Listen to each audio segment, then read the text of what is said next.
programmes. En tout cas, moi, dans mon projet, il y en a. C'est sûr que ce ne sont pas les mêmes que celles de son gouvernement, qui consiste à taper systématiquement sur les classes populaires et les classes moyennes. Chercher 7 milliards, écoutez, c'est exactement ce qu'on verse sans en revoir un centime d'euro à l'Union européenne chaque année, puisque nous sommes contributeurs nets à hauteur justement de 7 milliards. Tiens, voilà 7 milliards d'économies. Les plans de renflouement à répétition, où à chaque fois d'ailleurs on nous dit ça y est, on a sauvé la Grèce, ça y est, on a sauvé le Portugal. Et puis on en est déjà, je crois, au 4e entre l'Irlande, le Portugal et la Grèce, et ça va continuer. Il ne fallait pas un nouveau plan de renflouement ?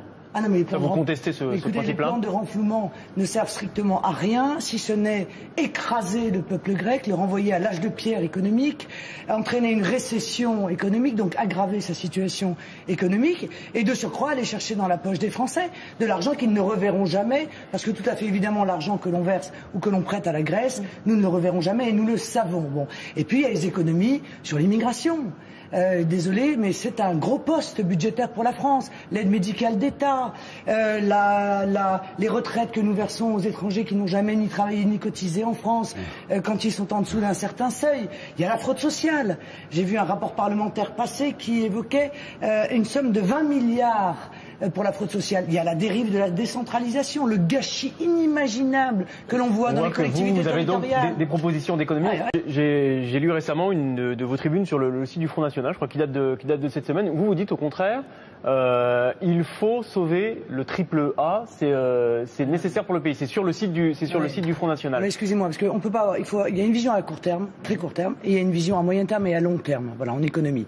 À très court terme, il est évident que compte tenu du fait que nos dirigeants nous ont mis entre les mains du marché, qui a un monopole, c'est-à-dire que nous ne pouvons pas emprunter ailleurs que sur les marchés, à la différence de ce qui se passait avant la loi de 1973 dont je veux l'abolition, où la Banque de France pouvait prêter au Trésor sans intérêt. Aujourd'hui, nous sommes pieds et poings liés, livrés au marché. Dans ces conditions-là, il faut savoir que nous allons perdre notre triple A. C'est une évidence compte tenu des engagements qui ont été pris hier soir, et que ça va surenchérir nos taux d'intérêt, donc surenchérir notre déficit, donc surenchérir notre dette. Mais ce que j'aimerais tout de même, excusez-moi, mais on a commencé cette émission sans peut-être passer par la case essentielle qui est la case de la monnaie. Souvenez-vous tout de même d'il y a 10 ans, même M. Mélenchon s'en souvient bien, puisqu'il défendait à l'époque l'euro. Bon, on nous a dit on nous a dit vous êtes pour la sortie de l'euro, mais pas celui-là, mais je défends la monnaie unique, en effet. L'euro va nous apporter la croissance et l'emploi. Grâce à l'euro, nous allons être l'espace économique le plus puissant du monde. Rien que cela. Moi, je remarque que 10 ans plus tard, nous sommes en faillite. Nos peuples se serrent la ceinture. Ce n'est pas l'euro, madame, c'est la politique que vous défendez, qui est celle du capital. Écoutez, voilà, le libéralisme que vous aimez. Non, écoutez, Jean-Luc Mélenchon, on laisse terminer Marine Le Pen. Allez-y, on répondra après. Parce que très honnêtement, c'est Madame Parizeau, c'est moi qu'elle attaque, c'est pas vous. Bon, donc celui qui est du côté du capital, je suis pas sûr en l'occurrence que ce soit moi. Mais on en reparlera. Attendez, écoutez-moi, le prix Nobel d'économie. Mais non, mais voilà, on a changé d'époque, M. Mélenchon. Le prix Nobel d'économie, Paul Krugman, n'est-ce pas? Il vient de faire une déclaration pour l'Islande, dont on ne parle jamais, et qui s'en est pas mal sorti, voyez-vous. Et qu'est-ce qu'il dit? Il est aussi facile de faire banqueroute avec l'euro qu'avec la couronne, qui est la monnaie, mais il est probablement plus facile de s'en sortir avec la couronne. Il dit que c'est parce que l'Islande est hors de la zone euro qu'elle a réussi à redresser son économie. Et il n'est pas le seul prix Nobel d'économie à avoir ce discours-là. Monsieur Amartya Sen dit là exactement la même chose. Comme disait la même chose Monsieur Maurice Allais, c'est l'euro qui est le fond de notre problème. Et d'ailleurs, le président l'a avoué. Le président l'a avoué puisqu'il a dit tout ce qu'on est en train de faire, c'est pas pour sauver la Grèce.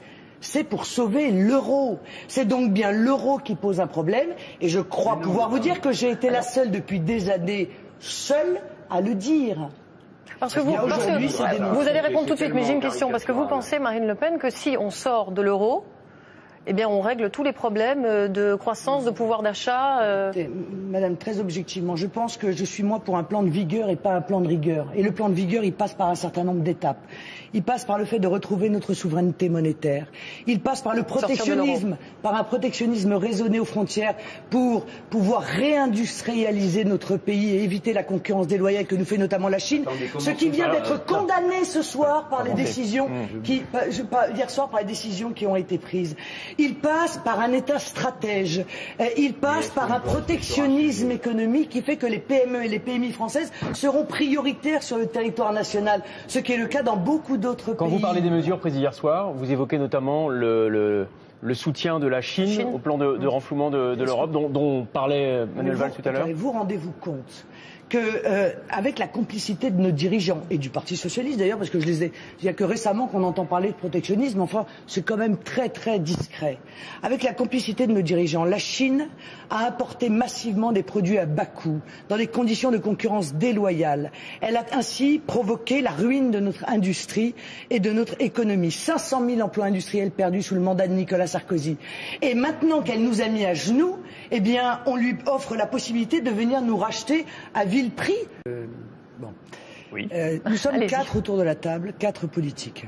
3 sont européistes. Ils sont pour la construction européenne. Ils portent une responsabilité dans la structure qui, aujourd'hui, nous pose un énorme problème. Il faut quand même le dire. Je suis la seule à être contre cette Union européenne, à proposer un autre projet européen. Et on ne parle pas de ce qui s'est décidé hier. Oui, alors, qui est d'accord? Moi, j'aimerais qu'on puisse parler de ça, parce que je voudrais montrer qu'il y a somme toute très peu de différence entre Madame Pécresse, représentante de l'UMP, et Monsieur Valls, représentant du PS, et même Monsieur Mélenchon, qui est censé être le rebelle de l'histoire, et qui est un tout petit rebelle qui rentre quand même bien dans le moule européiste. Oui ou non, êtes-vous pour la solidarité des dettes qui consiste à obliger le peuple français à faire des sacrifices pour prendre en charge la dette de la Grèce, demain celle du Portugal, celle de l'Irlande, pas demain d'ailleurs, hier déjà, celle du Portugal, celle de l'Irlande, demain celle de l'Italie et probablement de l'Espagne. Oui ou non? Parce que vous avez tous voté oui au Parlement lorsqu'il s'est agi d'alourdir encore notre dette dont vous nous parlez, qu'il faut absolument l'alléger pour, en l'occurrence, prêter à la Grèce. C'est intéressant dans ce que vient de dire Madame Le Pen. Elle a dit prêter à l'Irlande. Eh bien, figurez-vous qu'on a fait effectivement un plan de sauvetage de l'Irlande il y a un an, Madame Le Pen. Eh bien, aujourd'hui, l'Irlande est sur pied. Et aujourd'hui, elle va rembourser. Donc, grâce à vous. Mais écoutez, c'est grâce à l'Europe. Moi, Madame Le Pen, j'ai une différence avec vous.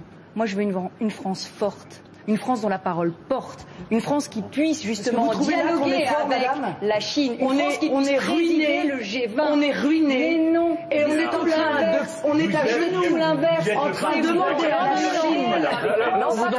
On ne vous entend plus. On est aujourd'hui à genoux, en train de demander à la Chine de venir nous aider.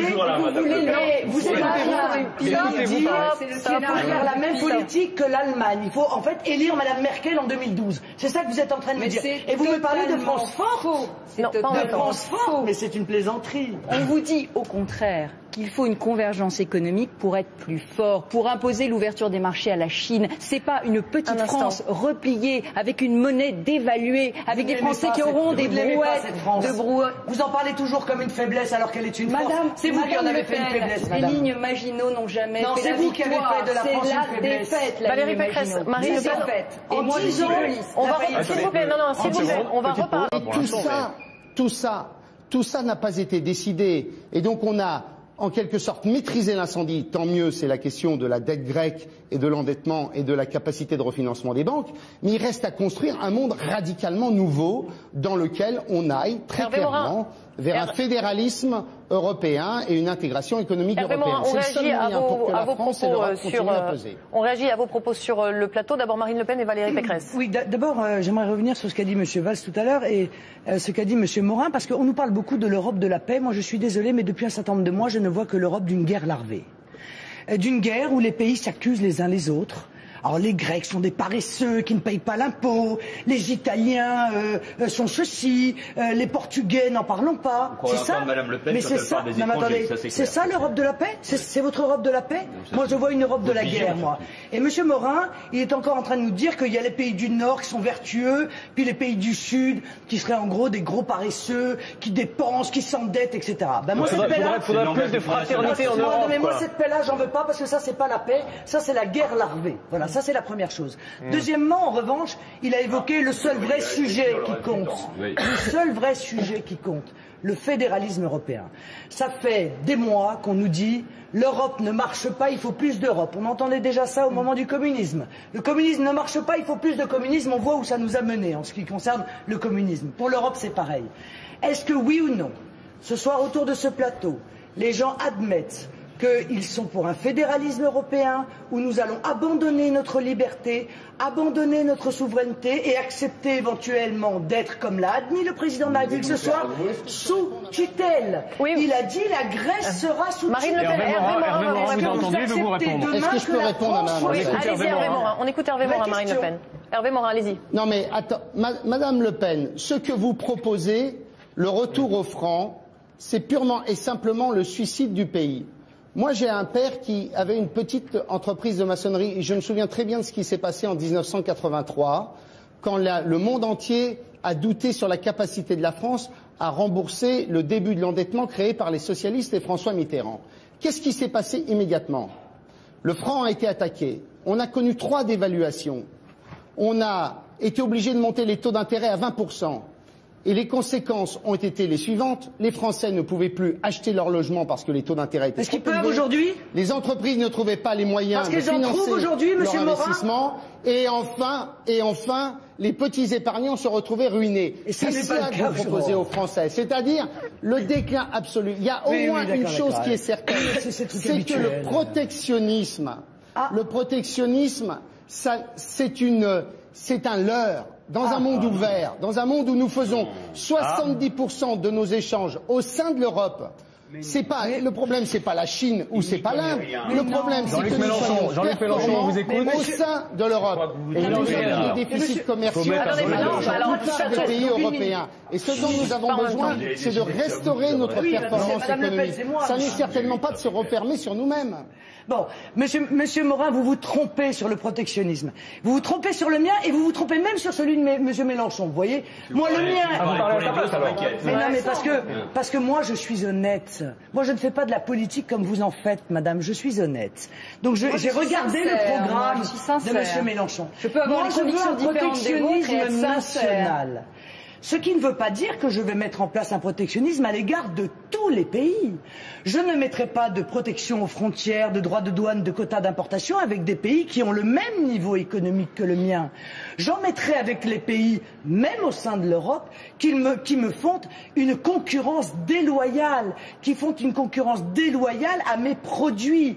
Monsieur Mélenchon, lui, il veut un protectionnisme aux frontières de l'Europe. On ne voit pas bien d'ailleurs comment l'Europe, tout d'un coup, se soumettrait à un protectionnisme qu'elle a combattu pendant des années, nous expliquant que c'était le mal absolu. Évidemment que non. Monsieur, si elle était protectionniste, on n'aurait pas de problème avec la Chine. Changement de République, Marine Le Pen, ça vous fait rire. Oui, ça m'amuse parce que, je vais vous dire, la 6e République, c'était le slogan de Jean-Marie Le Pen à la présidentielle de 95. Bon, j'ai un peu le sentiment quand même qu'on est la boîte à idées de la vie politique, où chacun vient piocher, etc. Marine Le Pen, en 2007, Nicolas Sarkozy avait été un candidat très dangereux pour le Front National, puisqu'il avait, comme il s'en vante d'ailleurs souvent lui-même, asséché les voix. Est-ce que ce serait un candidat à nouveau dangereux pour vous? Dangereux, c'est pas un candidat, c'est un candidat, c'est un concurrent. Mais je préférais effectivement qu'il ait la loyauté de rentrer en campagne, parce que la réalité, c'est qu'il veut faire une campagne éclair. Ça veut dire qu'il va continuer à faire campagne dans les habits du président, et ça c'est pas très loyal. Dans une campagne électorale, on assume son rôle de candidat à sa réélection. Quand Mme Pécresse me dit ah non, il travaille, il s'occupe pas du tout de la prochaine élection. Moi j'ai vu 16 ministres. En même temps, c'est un peu logique. De toute façon, il va commencer à faire campagne avec les habits du président. Moi, j'ai vu 16 ministres, une journée entière, jouer avec une calculatrice pour venir dire que le PS, c'était pas bien. 16 ministres, ils ne travaillent pas, les ministres?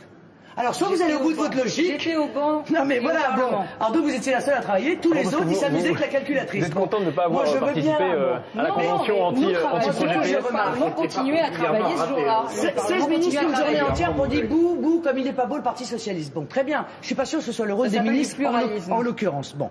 Moi, ce que je voudrais dire, et j'en reviens sur les affaires sur lesquelles on ne m'a pas interrogé. C'est bon.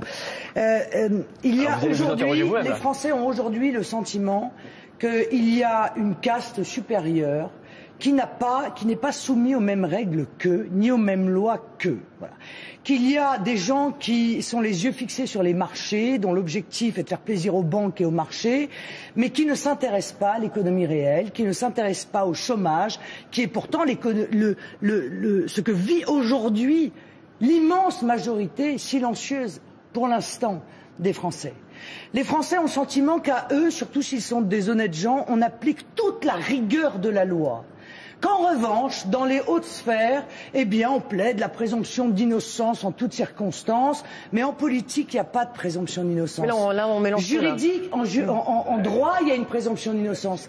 Mais en politique, on ne peut pas laisser, mais non madame, on ne peut pas laisser monsieur Squarcini en place avec les charges qui, les soupçons, oui, monsieur, madame, je crois que les Français doivent exiger que dès qu'il y a un doute, eh bien, il y ait des décisions qui soient prises. Ils ont besoin d'une classe politique irréprochable. Lorsqu'on entend le parquet... Mais un doute, ça veut rien dire, un doute. Concrètement, c'est pas juridiquement parlant. Non, madame, très honnêtement, dans l'affaire de monsieur Squarcini, encore une fois, de deux choses l'une.